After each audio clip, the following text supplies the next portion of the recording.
morning, everybody. Coming today to you a coffee rant on weight gain and possibly why. Sometimes we sit and ask ourselves the question, why is it that I've put on weight or that I'm gaining weight? And we don't really sit and look at that weight gain is a symptom. And I've talked about this with my clients many, many times, or my team members. But the thing is you really have to evaluate yourself.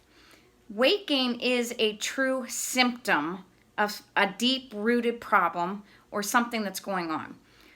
From my experience, a lot of the issues comes from poor food choices. They always say that the best medicine is food, and it's underused because we always go to our doctors to get a quick fix. It band-aids what the root of the problem is. Well, in healthcare nowadays, guys, as you know, they don't have time to get to the root. All they do is give you a band-aid to fix a symptom and push you out the door, and then you end up with several other symptoms and you're not correcting it. But poor food choices are a big culprit because we use food emotionally. We also don't, we're not educated. So another symptom of weight gain is being uneducated about nutrition and about health. And we don't always take the time to sit down with someone that is a professional or who has been educated and try to learn about the body and how it works and what we can do to make ourselves feel better from the inside out. Losing weight truly is about doing from within when you're doing without. And when we're looking at poor food choices, a lot of it is because we go for cheap and inexpensive food and quick. If we're not doing fast food, we're at the grocery stores and we're shopping on the inside of the grocery store, which is all your processed foods. Well, the body doesn't know how to respond to biochemically engineered food or foods that are processed. They have too many additives and preservatives and things you don't even know about to keep the cost of it down and affordable, and that's what people go to. They want quick and easy. When I was growing up, we ate meat, potato, and vegetable. Our health back then was much better. You didn't see Americans as overweight or as unhealthy. Now, granted, modern medicine wasn't where it was then, and your life expectancy was shorter because of that.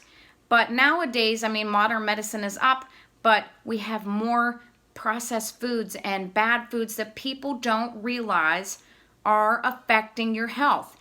With poor food choices, also comes, again, food is medicine, and again, we don't realize it. And it's the most underutilized anti-anxiety medication or depression anxiety medicine and or anxiety medicine. If you eat the right things, when you help cure your gut health, it helps your mental health. So, and again, people don't realize that. Now, I am not a health professional. I am not a dietitian or a nutritionist or a doctor, but I have done immense studies and readings and trial and error and whatnot to try to understand what's going on. Sorry about my dog. You can hear him sleeping in the background. He snores. But again, learning about proper nutrition is huge if you want to tackle your weight. Make better food choices. Shop the outer perimeters. If it's basically meat and dairy and breads, vegetables, anything on the outside, you're talking good stuff. Fruit, vegetables, meat, dairy, bread, all that. You're not going to have the reactions with it that you are if you eat Hamburger Helper and all that other stuff. Stuff that shouldn't have a shelf life that does, it's not good. So the other thing is another side effect to weight gain is emotional issues. The problem is that we don't address it or we don't want to. People ignore it and then it eventually catches up with us. They don't know how to handle it and we use food to calm us. There's that anti-anxiety medicine or the depression medicine, it comes from food. When you eat certain foods, they release serotonin or dopamine and has a calming effect, especially carbohydrates. So we end up typically going to carbohydrates when we're stressed or depressed, mainly depressed or have anxiety.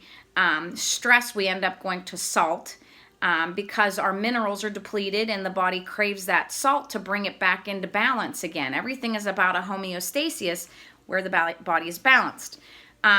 So back to the emotional issues, people aren't dealing with the things that are troubling them. So they eat to comfort. So if you get to the root of your emotional issues, then that'll change.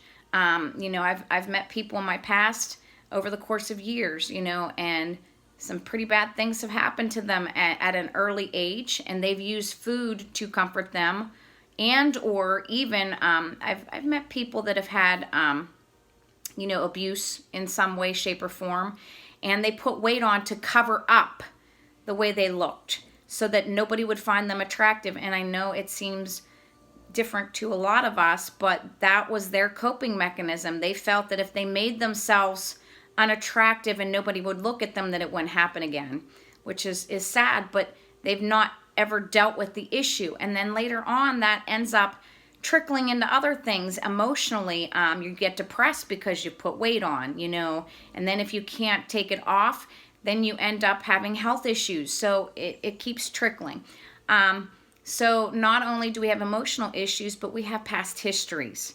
And you've got to be able to learn and deal with things so that we're not using food as a comfort, okay? The other issue that I've touched on is stress. Stress is huge. When we are, stressed out or nervous or anxiety too, you tend to eat. So if you deal with the fact of what is your stressors, instead of using food as a comfort, and you find different ways to distract yourself from it, it can help you in the fact that you're not going to food, you're correcting a bad habit. And you're learning how to deal with stress properly. Whether it's yoga or meditation or massage or a hot bath or reading or something, some type of activity even, your cardio, like playing tennis or going for a bike ride or being out in nature and grounding yourself. There's so many things. But again, we all have to take time to do it. And people just aren't doing that. Another thing is hormonal imbalances. And a lot of people don't realize, okay, that is a symptom of weight gain. First off, hormonal imbalances can happen for many reasons, but some of them can be just because of food choices again. If you're eating improperly, there's hormones in certain foods as well. There's a lot of chemicals and different things. You could have allergic reactions to certain things in the body that are stirring up hormonal imbalances. Also, stress causes hormonal imbalances. It plays with your I'm blanking out. Your insides, your endocrine system. Thank you. So, it can play with your thyroid. It can play with your reproductive system, with your estrogen and your testosterone, all that stuff, progesterone levels. Stress is huge. It causes an inflammatory response inside. It's just a cascade of things. So stress is huge on how it can promote those hormonal imbalances. Also, again, food choices.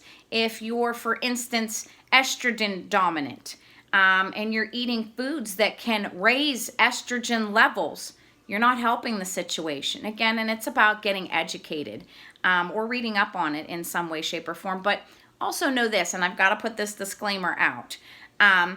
The things that you read on the internet are not always true. They're not. They want you to buy into what they're talking about if there's a program or something that you might have to pay money for. So really you need to research and read under top publications, like the Mayo Clinic and different things like that. That was just one. That like doctors are reading about as well, or that have been researched. and have been proven. You don't want to just read something that Joe Schmo said. Just because he said it, then you think it's true. So you really got to dig in if you want to educate yourself more. But again, weight gain is a symptom. And a lot of the times we are not fully knowledgeable about why or how we're putting weight on. But if you can just dig in a little at a time and read and learn, and reading about this can be another stress relief, and you don't even realize it. It's distracting, get your mind off it, and then it's trial and error. You try things, see how they work, see how your body responds. But number one, guys, clean up your nutrition. I don't like to say that anybody that I work with is ever on a diet. It's not. It doesn't matter what it is as long as you can keep to it. But you've really got to get rid of a lot of the processed foods. You've got to balance your eating. And again, that will balance your hormones. And then you will have weight and fat loss happen. But get educated, clean up your nutrition, and when you clean up your nutrition from the inside out, again, you'll start losing and feeling better, and everything will start moving forward. So on that note, I hope everybody gets some valuable information. Look into yourself. Take a look at what you know and what has happened in your life and start dealing with things. Find ways to overcome them and find new solutions to keep moving forward. Everybody, I hope you all have a dynamic day.